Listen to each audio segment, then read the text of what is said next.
Ju Taehyun's hand was already on the sedan door when something brushed against his wrist. Not a weapon. Not a threat. A piece of crumpled paper. He glanced down. A young girl stood on the Seoul sidewalk, her cardigan 2 sizes too big, her school shoes scuffed gray. Both of her small hands trembled as she held up a worn $5 bill like it was a king's ransom. "Ajiasi," she whispered.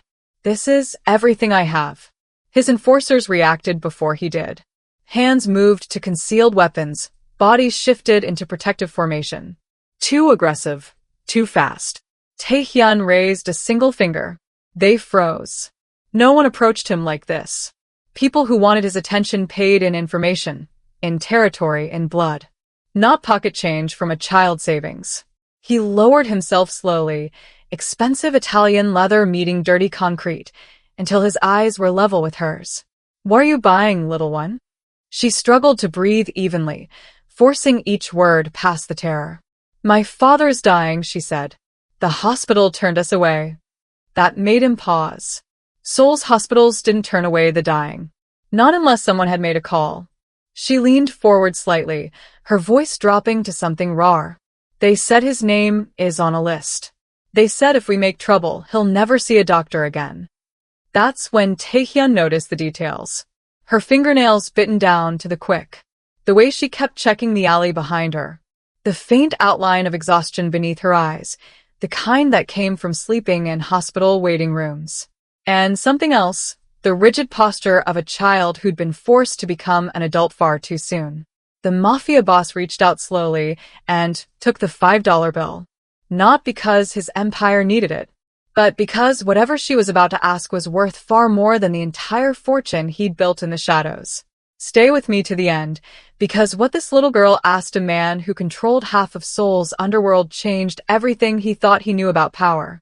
Ju Taehyun didn't build his empire by being kind. He built it by being precise.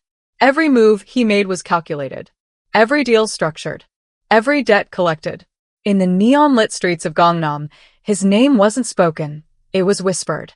The kind of whisper that made men check their surroundings before continuing a conversation. The kind that turned restaurant owners quiet when he walked past their windows. His organization operated like a corporation. Clean books on the surface, blood money underneath. Protection fees were called consultation contracts. Loan sharking became private financing. Extortion was simply risk management. The language changed, but the fear remained the same. Taehyun preferred it that way. Fear was predictable. Fear could be measured, controlled, leveraged. Gratitude was messy. Loyalty was fickle. But fear? Fear kept the machine running. He sat in the back of his sedan now, scrolling through acquisition reports on his tablet. A nightclub in Itaewon. 3 restaurants in Myeongdong. A construction contract in Songpa. Numbers, percentages, profit margins. Everything reduced to data. Everything stripped of faces. His driver knew the routes by heart. His enforcers knew their positions. His accountants knew which books to show the authorities and which to burn. The entire operation moved with the efficiency of a Swiss watch, each gear turning exactly when it should. There were rules in his world. Unspoken, but absolute. Rule 1. Never show weakness. The moment you hesitate, someone will test you. Rule 2. Business is business. Emotions cloud judgment. Judgment determines survival. Rule 3. Stay neutral in outside conflicts. Other people's wars are other people's problems. Rule 4. Always collect what you're owed. A debt unpaid is respect denied. These rules had kept him alive for 15 years in a business where most men didn't survive 5. They'd elevated him from a street enforcer to the head of the most powerful syndicate in Seoul. They'd made him wealthy beyond measure and untouchable by law. But rules, Taehyun would soon learn, were only as strong as the person who followed them. And sometimes, a single moment could shatter everything you thought you knew about power. The sedan slowed as traffic thickened near Gangnam Station. Outside, the city pulsed with life. Salarymen rushing home. Students laughing over street food. Couples walking hand in hand beneath glowing signs. Taehyun saw none of it. He saw only numbers. Until a small figure stepped into the road, and everything stopped. Taehyun studied the girl's face. Up close, she was younger than he'd first thought. Maybe 8, maybe 9. Old enough to know fear, but still young enough to fight through it. Your father, he said quietly. Where is he? Era's voice came out thin, stretched tight, like a wire about to snap. Seoul National University Hospital. Room 304. But they're not helping him anymore. What do you mean, not helping? She swallowed hard, forcing the words out. 3 days ago, the doctors said he needed surgery. Something with his liver. They scheduled it. They told us to come back. Her hands tightened around the $5 bill. When we came back, they said the surgery was cancelled. No explanation. Just cancelled. Taehyun's eyes narrowed. Hospitals didn't cancel life-saving procedures without reason. My aunt tried to ask why. Era continued, voice breaking. They wouldn't tell her. They said his case was being reviewed. But Dad's not getting better. He's getting worse. Behind them, one of Taehyun's men shifted his weight, impatient. The boss raised a finger without looking back. The man froze. And, what makes you think I can help? Taehyun asked. Era looked at him with eyes too old for her face. Because you're the kind of person hospitals are afraid of. Smart kid. Desperate but smart. This morning, Dad couldn't get out of bed, she said. His skin is turning yellow. He can't eat. He just stares at the ceiling like he's already gone. A tear slipped down her cheek, but her voice stayed steady. My aunt says he has maybe a week. Maybe less. A surgery cancelled without explanation. A patient left to die. It had the fingerprints of someone sending a message. What's your father's name? Lim Jin-ho. The name hit Taehyun like a fist to the chest. Lim Jin-ho. A low-level courier from years ago. Quiet. Reliable. The kind of man who kept his head down and did his job without complaint. Taehyun had barely thought about him in 5 years, but he remembered the face. Remembered approving his exit from the organization when Jin-ho wanted out to care for his infant daughter. This infant daughter. He used to work for you, Era said, reading his expression. He never told me what he did. But I found a photo once. You were in it. Taehyun's mind raced. If someone was targeting Jin-ho now, years after he'd left the life, it meant they were targeting him to send a message to Taehyun. A message written in a dying man's blood. He looked down at the $5 bill in his hand. A contract is a contract. Your father, Taehyun said slowly, is not going to die. Era's breath caught. You'll help him? I'll do more than help him. Taehyun stood, tucking the bill into his jacket pocket. I'm going to find out who's trying to kill him. And I'm going to make sure they regret it.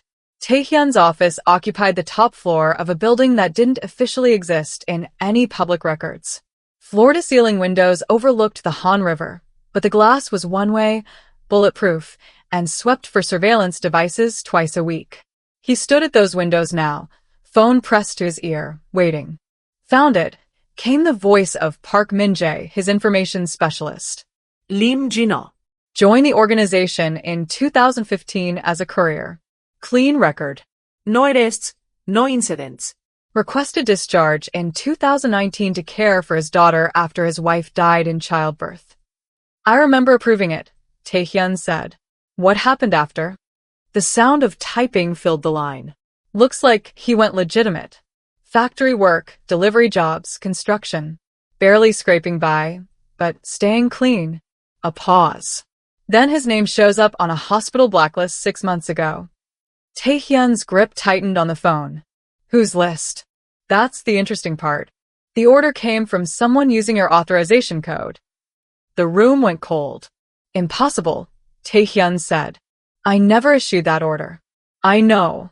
Which means someone inside your organization is using your name to settle personal scores. More typing. I cross-referenced the timing. 6 months ago, you were in Busan negotiating the port deal. You were out of Seoul for 3 weeks. Taehyun's mind raced through the names, the faces, the people who had access to his systems during that time. Only his inner circle would have had the authority. Only someone close enough to know his routines. Who benefits from Jin-ho's death? Taehyun asked. Still digging, but I found something else.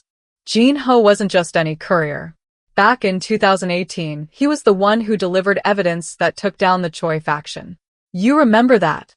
Tae-hyun remembered. The Choi faction had been embezzling millions, planning a coup from the inside. Jin-ho had been the one to bring Tae-hyun the ledgers, risking his life to expose the corruption. The information had saved the organization from collapsing. He was loyal, Tae-hyun said quietly. The most loyal kind. The kind who walked away when he was done, asking for nothing. Min-jae's voice hardened. And now someone's trying to erase him like he never mattered. Tae-hyun turned from the window, his reflection ghostly in the glass. Jin-ho had been a good soldier. The kind who followed orders, kept his mouth shut, and did the right thing when it counted. He'd earned his quiet exit. He'd earned his chance at a normal life. Instead, the system had chewed him up and spat him out. And now it was trying to bury him. Find out who issued that blacklist order, Tae-hyun said, his voice like ice. I want a name by morning. And then I'm going to remind everyone in the city that when you come after my people, you come after me. He ended the call and pulled the crumpled $5 bill from his pocket, smoothing it carefully against his desk. Jin-ho had served him with loyalty. His daughter had paid him with everything she had. It was time Tae-hyun remembered what loyalty was supposed to look like. Tae-hyun's inner circle gathered in the conference room at midnight. 6 men, each one handpicked, each one responsible for a different piece of his empire. They sat in leather chairs around a glass table, confusion written across their faces. The boss never called emergency meetings for small matters. Tae-hyun entered without ceremony, placing a single crumpled $5 bill in the center of the table. Silence. Kim Dae-young, his head of operations, leaned forward. Boss, is this a joke? Does it look like I'm joking? Tae-hyun's voice was calm, but the edge in it made everyone sit straighter. He remained standing, hands clasped behind his back. This afternoon, a client approached me with a contract. Payment was rendered in full, up front, in good faith. He gestured to the bill. This is that payment. Park Min-jae, who already knew the story, stayed quiet. The others exchanged glances. A client paid you $5? Lee Sang-woo, the financial officer, tried to keep the skepticism out of his voice. For what service? To save her father's life. Tae-hyun let that sink in. Lim Jin-ho. Former courier. One of ours. Someone put him on a hospital blacklist using my authorization code while I was in Busan. He's dying because someone in the city thinks they can use my name to murder my people. The client is his 9-year-old daughter, Tae-hyun continued. She tracked me down, negotiated face-to-face, and paid everything she had for my services. She showed more courage in 5 minutes than most men show in a lifetime. He picked up the bill, holding it up to the light. So, I'm going to ask you all a simple question. Is this a legitimate contract or not? No one spoke. Because if it is, Tae-hyun said, his voice hard as stone, then we treat it like any other contract. We honor it. We fulfill it.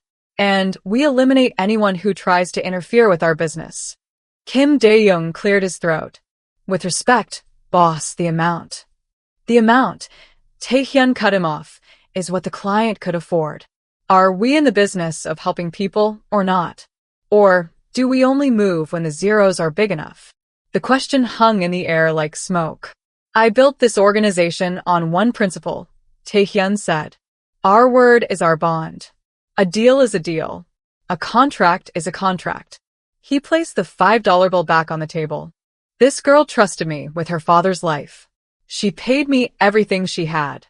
So I'm going to ask again. Is this a legitimate contract? One by one, his men nodded. Good.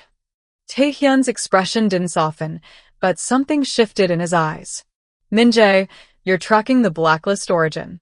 Dae-young, I need a medical team we control. Off the books.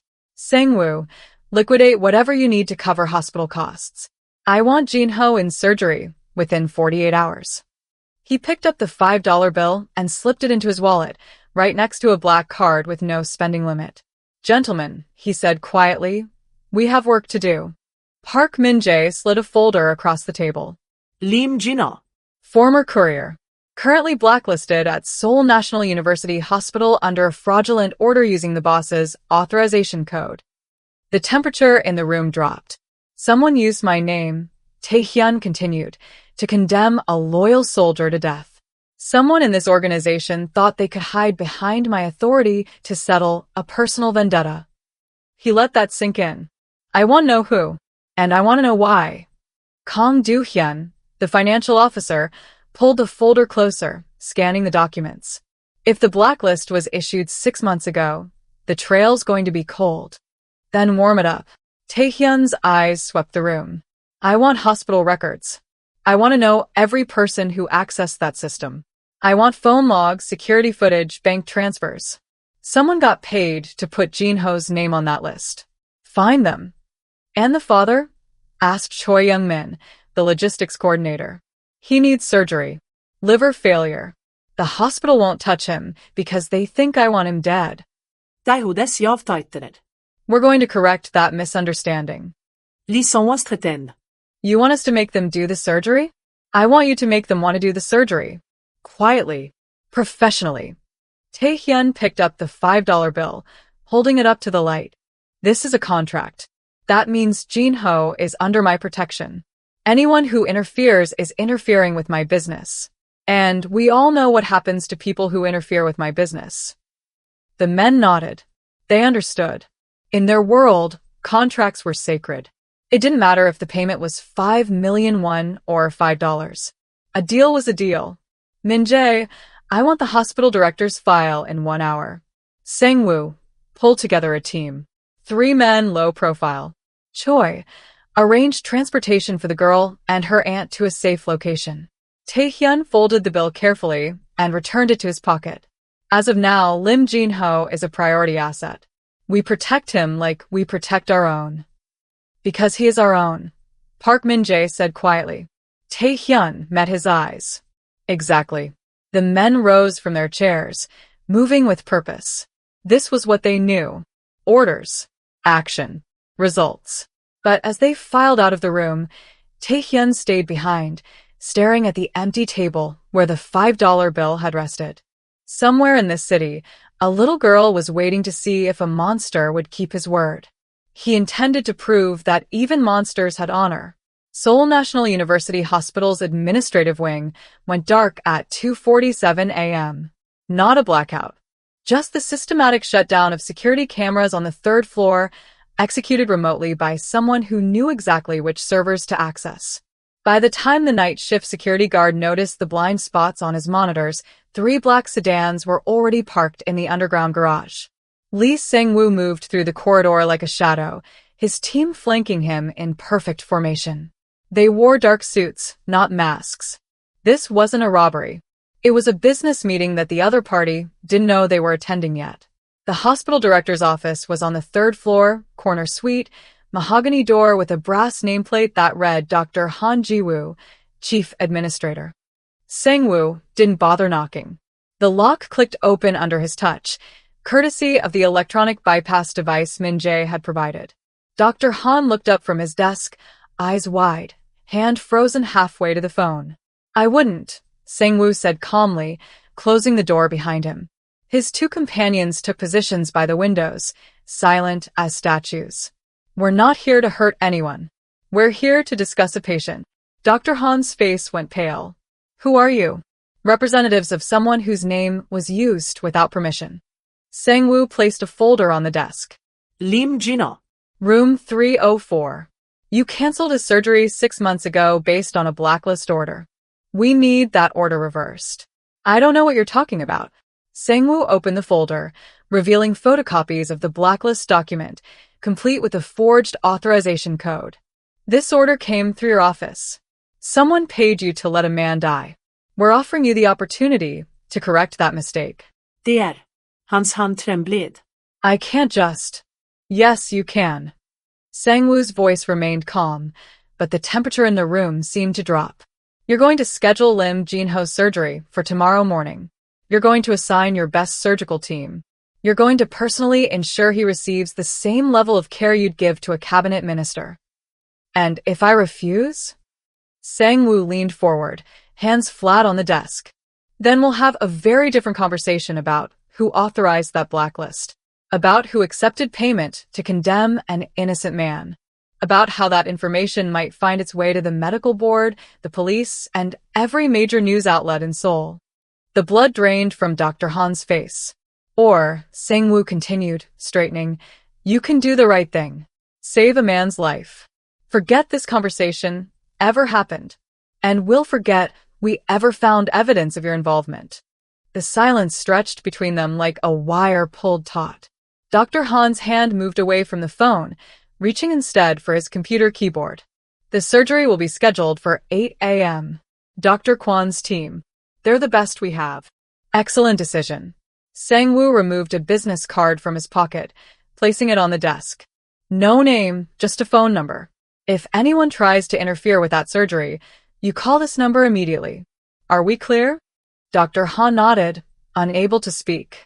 3 minutes later, the sedans pulled out of the underground garage. The security cameras flickered back online. And in room 304, Lim Jin-ho slept fitfully, unaware that his daughter's $5 contract had just moved mountains.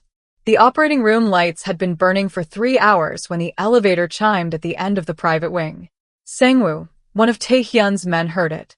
He was leaning against the wall opposite the surgical suite, arms crossed, watching the steady glow of the procedure in progress sign like it was the only thing tethering Jin-ho to life. His phone had been vibrating for the last 20 minutes. He'd ignored every call. The elevator doors opened. 4 men stepped out. Sang-woo recognized the one in front immediately. Park Min-woo, lieutenant for the Hwang faction. The ones who'd put Jin-ho's name on that list. The ones who'd turned a dying man into a message. Min-woo's polished shoes clicked against the sterile tile as he approached, his expression somewhere between confusion and barely controlled rage. Sang-woo, he said, voice echoing down the empty corridor. You don't answer your phone anymore? Sang-woo didn't move. I'm busy. Busy.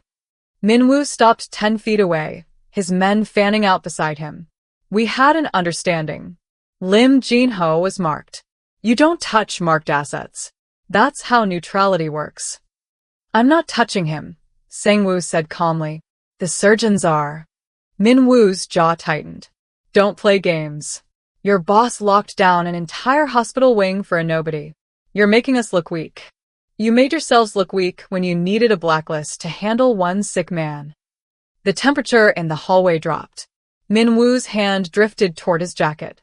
Behind Sang-woo, the stairwell door opened silently. 3 of his own enforcers materialized, positioned with perfect sight lines. No one drew. Not yet. But the air had turned into a held breath. This isn't your fight, Min-woo said, quieter now. Walk away. We'll call it a misunderstanding. Sang-woo finally moved, pushing off the wall and taking 2 slow steps forward. His voice was soft, but it carried the weight of every brutal decision he'd ever made. A little girl paid $5 to save her father. The boss accepted her contract. If you want to call that business, we can call it business. If you want to call it something else, we can call it that too. Min-woo stared at him, searching for the angle, the play, the leverage. $5? You're risking a territory war over $5? No, Sang-woo said. I'm risking a territory war because it's an order. The surgical light flickered. Inside, someone called for suction. The sounds of life being clawed back from the edge filtered through the door. Min-woo glanced at it, then back at Sang-woo. The math was simple. They could start something here, in a hospital corridor, with witnesses and cameras and no clean exit.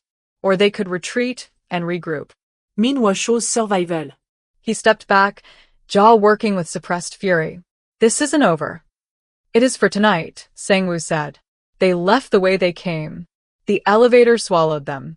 Sang-woo returned to his position against the wall, watching the light, waiting for Jin-ho's first breath on the other side of death. Tae-hyun arrived at the hospital 90 minutes into the surgery. He'd received Sang-woo's call about the Hwang faction's attempted intervention, and something in him had shifted. This wasn't a job he could delegate anymore. This wasn't business he could manage from behind a desk while other men took the risks. A little girl had paid him $5 and trusted him with her father's life. The least he could do was show up. The surgical floor was quiet when he stepped off the elevator, his footsteps echoing against polished tiles. His men stood at their posts, weapons concealed but ready. They straightened when they saw him, surprise flickering across their faces. "Boss," Sang-woo said, stepping forward. "We have it under control." "I know you do." Tae-hyun moved to the operating room doors, positioning himself directly in front of them. "But this is my contract. If anyone else comes for Jinho, they come through me first." He could see the question in Sang-woo's eyes. In 15 years, Tae-hyun had never personally stood guard over an operation. He directed from above, moved pieces on the board, made decisions that kept his hands clean and his position secure. Leaders didn't put themselves on the front line. But this wasn't about leadership. This was about something older, something he'd almost forgotten existed. This was about honor. Through the small window in the door, Tae-hyun could see the surgical team working. Dr. Kwan's hands moved with practiced precision, assistants responding to silent cues, monitors displaying numbers that meant life or death. It was organized chaos, a different kind of operation than Tae-hyun usually orchestrated, but no less critical. Somewhere in that room, on that table, a man who'd once risked everything to do the right thing was fighting for his life. And in a waiting room down the hall, a little girl sat with her aunt, clutching a worn stuffed rabbit, believing that a monster could be a hero. Tae-hyun pulled the $5 bill from his pocket, studying it in the fluorescent light. It was wrinkled, soft from being handled too many times. Probably the emergency money era had been saving for something important. And she'd given it to him, a stranger, a criminal, because she had no one else to turn to. The weight of that trust settled on his shoulders like a physical thing. "Boss," Park Min-jae approached carefully. "I traced the blacklist order. It originated from Min-woo himself, using an old access code from when the Hwang faction was still part of the organization. He's been operating independently for months, settling old grudges under your name." "And the Hwang family leadership? They claim they didn't authorize it. They're offering to turn Min-woo over to you as compensation." Tae-hyun considered this. The smart move would be to accept. Take Min-woo, make an example of him, restore his authority, and move on. Clean. Efficient. The way he always operated. But standing here, outside this operating room, with a child's $5 bill in his hand, Tae-hyun realized he was tired of the smart move. "Tell the Hwang family I'll deal with Min-woo myself," he said quietly. "After the surgery." Right now, he had a line to hold. And nothing was getting through. The operating room doors swung open at 11:23 a.m. Dr. Kwan emerged first, pulling the surgical mask down, exhaustion etched into the lines around his eyes. But when he saw Tae-hyun standing there, flanked by armed men, something in his expression shifted from weariness to wariness. "The patient is stable," Dr. Kwan said carefully, choosing each word. "The surgery was successful. We removed the damaged tissue and repaired the blood vessels. He'll need weeks of recovery, but barring complications, he should make a full recovery." Tae-hyun felt something loosen in his chest, a tension he hadn't realized he'd been carrying. Can his daughter see him? Once he's moved to recovery and conscious, yes. Give us 30 minutes. Tae-hyun nodded. Dr. Kwan hesitated, as if wanting to say something more, then thought better of it and disappeared down the corridor with his team. Sang-woo approached quietly. "I'll bring the girl." "No." Tae-hyun straightened his jacket. "I'll get her myself." The waiting room was small, fluorescent lit, filled with plastic chairs and outdated magazines. Era sat in the corner, her aunt beside her, the stuffed rabbit clutched tight against her chest. She looked smaller somehow, folded in on herself like she was trying to take up as little space as possible in a world that had already taken so much. When Tae-hyun entered, she looked up. Hope and terror warred on her face. "Your father is out of surgery," Tae-hyun said simply. "The doctor says he's going to be okay." The rabbit fell from Era's hands. For a moment, she just stared, as if the words were in a language she couldn't quite understand. Then her aunt gasped, hands flying to her mouth, tears streaming down her face. He's alive. Ara whisperat. He's alive. And you can see him soon. Something broke in the little girl's composure. The brave mask she'd been wearing for days, maybe weeks, finally cracked. She buried her face in her aunt's shoulder and sobbed. Not quiet tears, but the deep, shaking kind that came from a well of fear too long held back. Her aunt held her tight, rocking slightly, whispering words Tae-hyun couldn't hear. Words of comfort, of relief, of prayers answered. Tae-hyun stood there, awkward and out of place, a man who commanded an empire but had no idea what to do with a crying child. He'd orchestrated the whole operation with military precision, but this moment, this raw human emotion, was beyond his expertise. "Thank you," Era's aunt said, looking up at him with red-rimmed eyes. "I don't know who you are or why you helped us, but thank you." Tae-hoo nodded stiffly. He could have told her the truth. That her brother-in-law had once been one of his men. That someone had used his name to condemn Jin-ho to death. That this whole thing had been about restoring his authority and settling a score. But looking at Era, at the relief washing over her small frame, he realized that none of that mattered. What mattered was that a little girl still had her father. "A nurse will come get you when he's ready," Tae-hyun said. He turned to leave, then paused. "He's a good man, your father. Don't let anyone tell you different." Then he walked out, leaving behind the tears and the gratitude, returning to the shadows where men like him belonged. Tae-hyun stood in the recovery room doorway, watching through the window as Jin-ho opened his eyes for the first time since the surgery. Era was at his bedside, her small hand wrapped around her father's larger one.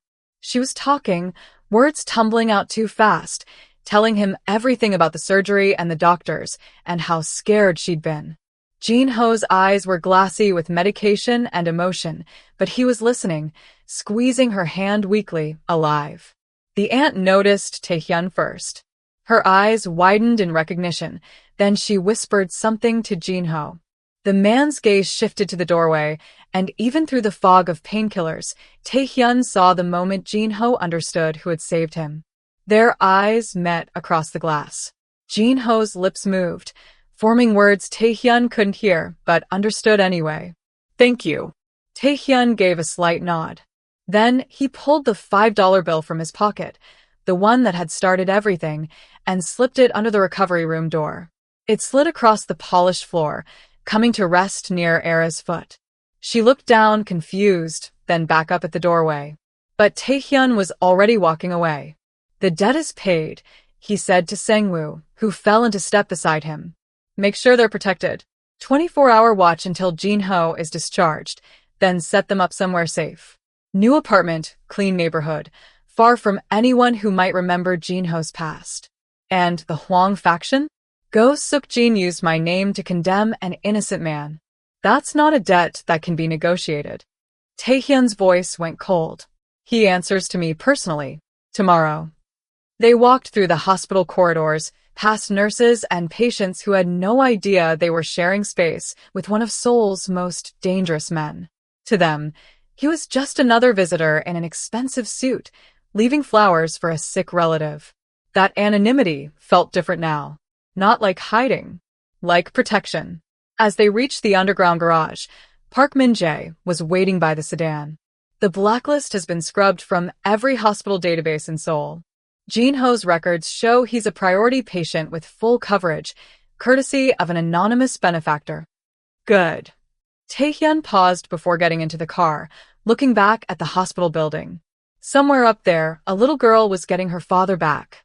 "Min-jae, I want you to set up a fund. For families like the Limps, people who get caught in our world's crossfire." Min-jae's eyebrows rose. "Boss." "We can't undo the damage we've done. But we can make sure that when innocent people suffer because of our business, they have somewhere to turn." Tae-hyun slid into the sedan. "And I want a new rule added to our operations. Former associates who leave peacefully are permanently off limits. No revenge, no settling scores, no using them as messages. They earned their exit. We honor it." "That's going to be controversial," Sang-woo said carefully. "I don't care." Tae-hyun looked at his reflection in the tinted window. The same face, the same suit, but something fundamental had shifted. A child shouldn't have to offer her last $5 to a criminal because the system failed her. If we're going to rule this city, we do it with honor, not fear. The sedan pulled out of the garage, merging into Seoul's endless traffic. Behind them, the hospital grew smaller in the rearview mirror. But Taehyun knew he'd never really leave it behind.